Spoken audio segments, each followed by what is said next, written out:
School district కోసం మైండ్లో పెట్టుకొని నువ్వు ఓవర్ ప్రైస్ పెట్టి ఇల్లు కొంటే దానివల్ల నీకు ఏమైనా అడ్వాంటేజ్ ఉందా డిసడ్వాంటేజా ఉందా అంటే మన వీసా హోల్డర్స్ పాయింట్ ఆఫ్ వ్యూలో నీకు H1B ఎప్పుడు ఉంటుందో తెలియదు, ఎప్పుడు ఉంటుందో తెలియదు.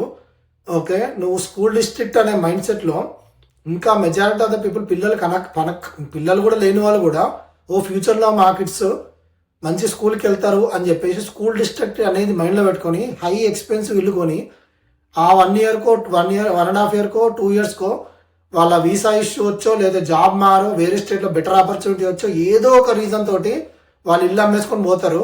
సో అనవసరంగా మీరు ఉండే టెంపరీ స్టే కోసం కొన్ని ఇల్లులో అనవసరంగా స్కూల్ డిస్ట్రిక్ట్ అనో అదో ఇదో అని ఓవర్ థింకింగ్ చేసి ఓవర్ ప్రైస్ కట్టి ఓకే విత్ ఇన్ 1-2 ఇయర్స్లోనో లేదా లెస్ దాన్ 5 ఇయర్స్లోనో అమ్మేసుకొని వెళ్ళిపోవాల్సిన పరిస్థితి వస్తే మీరు అనవసరంగా లాస్లో పడతారు. అట్లాంటి పరిస్థితి తెచ్చుకోవద్దు.